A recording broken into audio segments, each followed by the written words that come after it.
That sound means you're back on the air with the restaurant brokers, Eric and Robin Gagnon. We just talked about breakfast with Daryl Dollinger of Flying Biscuit Cafe and Chris Tomaso of First Watch, and they are covering how they are making profits in that first segment of the day, the breakfast and lunch business. Now it's restaurant reality time. We're going to give you the inside scoop and unbridled truth when it comes to that same topic. Eric? I know we heard so much today about breakfast, which is a very appealing thing, very alluring thing for people that want to get into business, people that are into business to add that to their strategy. But as we learned today, it may be a little trickier than we think. It has its own challenges that comes into play that you may want to strongly consider before you integrate that into your menu. Eric, you're right, because part of the reality of the restaurant business is that doing that research up front, both of the concepts we interviewed today are really, they're part of what's hot. This is the year of the egg. But they've been in business for 25 and 30 years. They didn't start overnight. So that's a little bit different than everybody reading about a trend that's going on now, jumping in, and once you have started chasing it, pretty much the game's already over because there's already established players on board. Would you agree? Absolutely. I mean, it's a very competitive market. As though you're considering even getting into the market, I think there's plenty, but it is work. It's no different than a breakfast, lunch, dinner concept, lunch and dinner concept. It's very competitive. In a matter of fact, if you think about it very carefully, I mean, people eat breakfast probably from 6:30 to about 9:30. You have 3 hours. They eat lunch probably from 11:30 to 1:30. So that's 5 hours a day. It's a very, very short time frame. So you have to execute very well. Daryl talk about getting the right people, the right location.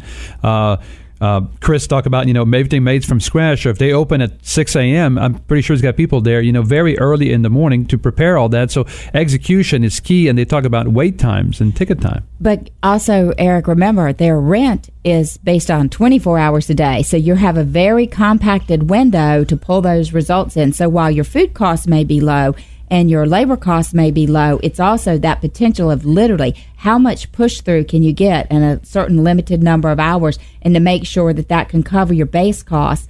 So, you can have a bigger restaurant, you can get more people through, but then you've got much bigger rent costs. So it's that total business model that has to be considered. Correct. And I mean, I remember for a little while, Taco Bell, even I know they do breakfast now in the morning, but for a while they were trying to do late night. And there's another concept, true, the late night breakfast, where people that go out and after they go out all night, they want to go get some breakfast food. But again, that's a late night shift, finding staff and getting everybody. So it requires a lot of thought and preparations and experimentation. We talk about them spending a lot of money and time into developing menu items, whether it's for limited time offers or for seasonal offerings. That's also important to have some flavors, even if what they say, about 75% of their breakfast is still traditional breakfast. Is that right? That's true. It's their number one item. And you might think about and say, well, I'm not going to do just breakfast and lunch concept. I've got a great lunch and dinner, so I'm just going to open up and have this new strategy where I am offering breakfast as an add-on. So remember, the reality of that,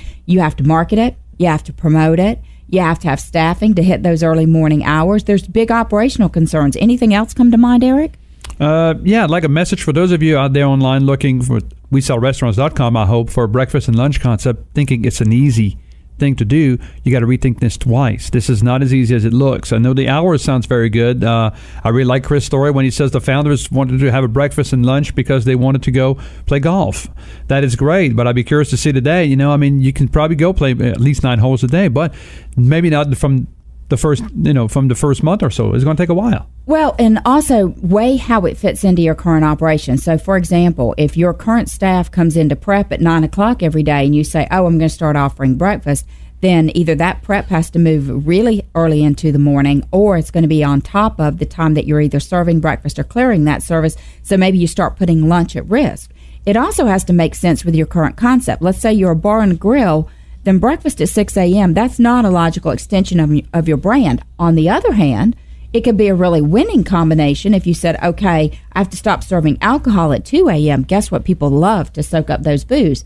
Put some breakfast on the table. So that could be something, but it's going to require brand new menu development, different skill set than just those bars, those bartenders and other things. Correct. And a commitment, because we know we all talk about Taco Bell a little bit today. I mean, I've talked some Taco Bell franchises early on, and that breakfast took a little while to get going, and now suddenly it's booming. But so if you do the same thing, you got to give it, anything you do in your restaurant, whether it's breakfast, lunch, or any kind of special, you got to give it some time to literally keep some traction and get the benefit. So you can't do this for a month, so it doesn't work, and then you scratch the whole plan, because it's a very, very good opportunity. But you got to give it some time to get going, and you have to promote it and have your staff and everybody buying into the change that you're about to make.